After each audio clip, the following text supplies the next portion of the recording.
கோழிகள் புறாக்கள் வளரக்கூடிய தோட்டத்துக்கு போகிறதுக்கு முன்னாடி கோபிச்செட்டிப்பாளையத்தில் மார்க்கெட்டில் கருவாடு வாங்கிட்டு தான் தோட்டத்துக்குள்ளே நுழைஞ்சேன். சரி அப்படியே கருவாடு வந்து கோழிகளுக்கெல்லாம் இறச்சி விட்டுட்டு அப்போ என்ன பண்ணுச்சுன்னா கருவாடு கையோடு வந்து நீட்டுறப்ப அந்த சேவல் என்ன பண்ணுச்சுன்னா தான் சாப்பிடாம பொட்டை கோழிக்கு வந்து கருவாடு எடுத்து எடுத்து கீழே போடுது. நான் பார்த்தேன் எல்லா சேவலுமே அப்படி தான் அது சாப்பிட்றதே இல்லை. கருவாடு எடுத்து கீழே வந்து பொட்டை கோழிக்கு வந்து கூப்பிட்டு கொடுக்கறது இதெல்லாம் பார்த்து அப்படியே ரசிச்சுட்டு சின்ன புதுசாக வாங்கின அந்த வெள்ளை கோழிங்க அதெல்லாம் அதுகளுக்கெல்லாம் வந்து அந்த கோதுமையெல்லாம் தூவிட்டு சரி இந்த புறா வந்து பறன் மேலே வந்து புறாக்களுக்கு தீவனம் அதுக்கு கொஞ்சம் அப்படியே வச்சுட்டு அப்போ தான் பார்த்தா புறா கூண்டு மேலே வந்து ஒரு கோழி வந்து குஞ்சு பொரிச்சிருந்தது.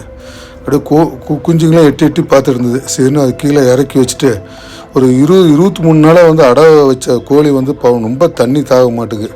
சரின்னு சொல்லி தண்ணி தீவனம் வச்சேன். ஒரு 5 நிமிஷமாக வந்து அந்த தாய்க்கோழி தண்ணி குடிச்சிக்கிட்டு இருந்தது. இதெல்லாம் பார்த்துட்டு கிளம்பிட்டேன்.